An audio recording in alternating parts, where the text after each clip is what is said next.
खालसा पीर की,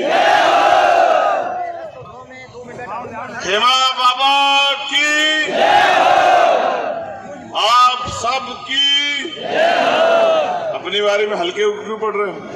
जोर से बताओ, आप सब की। जब आपकी जय होगी तभी तो हमारी जय होगी।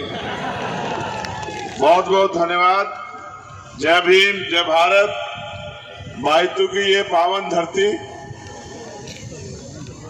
इस धरती पर उपस्थित ये विशाल जनसमूह, मेरे प्यारे भाइयों, सम्मानित बुजुर्गों, सभी समाज की सरदारी, माताओं बहनों, प्यारे बच्चों, यहां उपस्थित आरएलपी, एसपी, भीम आर्मी के सभी नेताओं, और जो यहाँ पेड़ पे चढ़े हुए ये मेरे भाई इतने ऊंचे ऊंचे पे, ये वहां से वहां तक देखो, अपनी जान का भी ख्याल करो। ये सारी लड़ाई तुम्हारे भविष्य के लिए तो है। अगर तुम्हें कुछ हो जाएगा तो फिर क्या करेंगे बताओ? ये अच्छी बात है कि अपने नेताओं का हौसला बढ़ाना चाहिए, लेकिन सतर्क रह के, वहां रहते लापरवाह मत होना, वरना नुकसान हो जाएगा। आज चुनावी सभा में ये सच है कि जब हम बायतू पहुंचने वाले थे तो नागौर के वर्तमान सांसद और राजस्थान के भावी मुख्यमंत्री भाई हनुमान बेनीवाल जी ने मुझसे कहा कि इधर देखो आजाद भाई बाईं तरफ।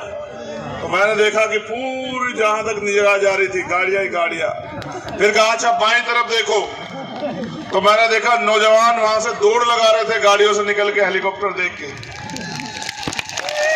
फिर मुझसे कहा कि सभा की तरफ देखो, तो यहां भी आप बड़ी संख्या में मौजूद।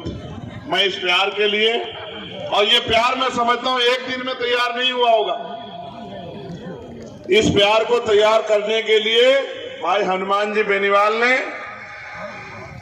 यहां पिछली बार जो बहुत कम अंतर से हमारे प्रत्याशी जो हार गए थे, जो थोड़ी सी कमी रह गई थी, उन्होंने बहुत मेहनत की है, उन्होंने आपका दिल जीता है, उन्होंने यहां संघर्ष किया, आपकी लड़ाई लड़ी है। और हम लोग भी राजस्थान में दोनों भाई, आप जितने लोग यहां पहुंचे, हमने आपको कुछ दिया नहीं है ऐसा, क्योंकि देने की शक्ति सरकार में होती है, देने की ताकत सरकार में होती है। अगर हमने ये प्यार कमाया है तो वो मेहनत से कमाया, संघर्ष से कमाया, लड़ाई लड़के कमाए, जेलें काट के, मुसीबतें झेल के, लाठियां खा के, अपमान सह के कमाए।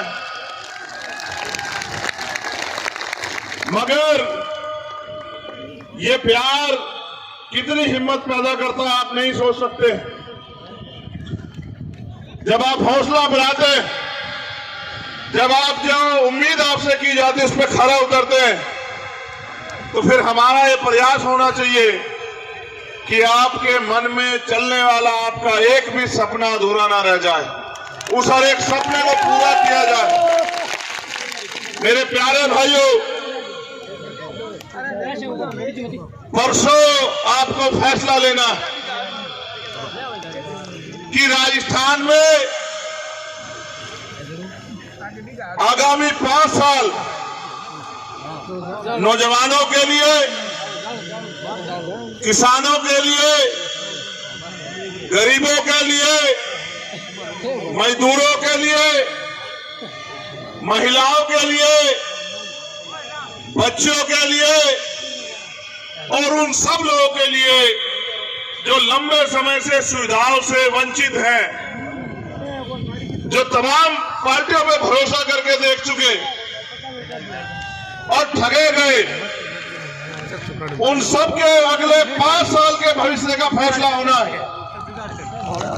अगर आपने अपनी जिम्मेदारी को अदा किया तो मैं लिख के कहता हूं, आप मुझसे एफिडेविट ले लो कि 3 तारीख को मेरा जन्मदिन है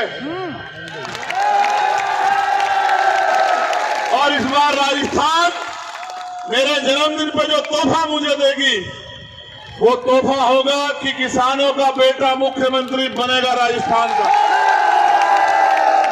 लेकिन मेरे प्यारे भाइयों, अगर राजस्थान का मुख्यमंत्री इनको बनाने के लिए कोई व्यक्तिगत मुझे जोर लगाने होते तो मैं इस काम को कर लेता सबसे लड़के।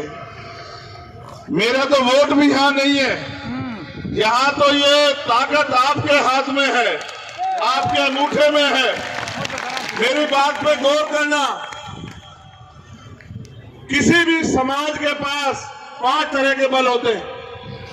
पहला बुद्धि बल, दूसरा बाहुबल, तीसरा धन बल, चौथा जनबल और सबसे जो जरूरी होता है वो होता है मनोबल।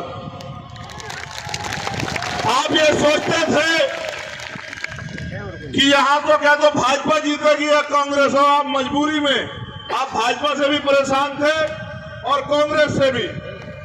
लेकिन ये सोचते थे कि जीत तो यही सकते हैं, इसलिए उनको 5 साल अगर भाजपा से पिटे तो कांग्रेस को वोट देते थे और अगर कांग्रेस के भ्रष्टाचार, लूटपाट, अन्याय, अत्याचार जुर्म से पिटे तो भाजपा को वोट देते थे। पिछली बार मैं नहीं था साथ में, मेरे पास पार्टी भी नहीं थी।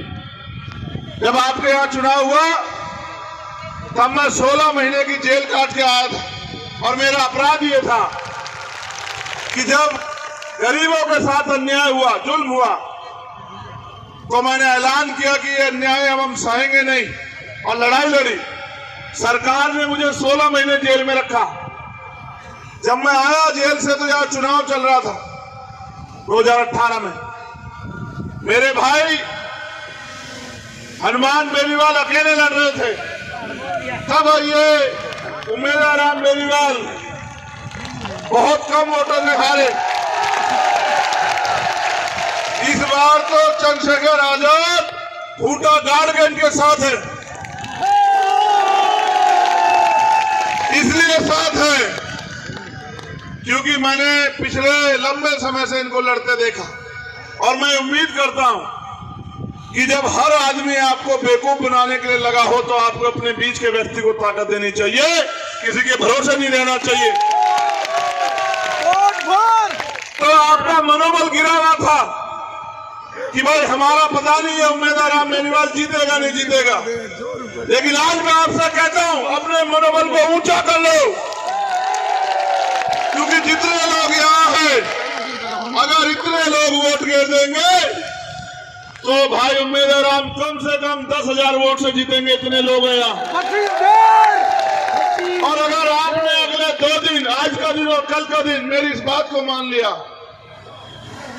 कि जो जुल्म जाती है, अन्याय अत्याचार आप पे हुआ है, एक तरफ भाजपा के लोग हैं जो आरक्षण खत्म करना चाहते हैं, संविधान को कुचलना चाहते हैं, लोकतंत्र की हत्या करना चाहते हैं, उनसे तो कोई मतलब ही नहीं बनता।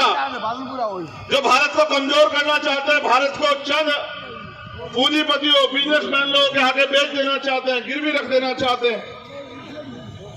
देश के प्रधानमंत्री कहते हैं कि मैं बहुत शक्तिशाली हूं, लेकिन जब चाइना आंख दिखाता है तो प्रधानमंत्री जी मुंह फेर लेते हैं। मैंने कई बार कहा प्रधानमंत्री से कि चलिए ना चाइना की तरफ, हम सब आपके साथ हैं, चाइना को एक दिन में ठीक ना कर दिया तब आप बताना। ये भारत के वीरों का खून है, किसानों का, नौजवानों का। ये जब फैसला लेता है तो पीछे पलट कर नहीं देखता। ध्यान इस बात का गवाह हमने अंग्रेजों के दांत खट्टे किए हैं। लेकिन मेरे लोगों, भाजपा से तो आप बच जाओगे तो तीसरे नंबर पे है, लेकिन दूसरा आपका सामना है कांग्रेस से होगा। उस कांग्रेस से जिसने मेरे और आपके सीने पे इतने जख्म दिए पिछले 5 साल में कि अगर आप गिनती करने जाओगे तो आपकी कलम की स्याही सूख जाए।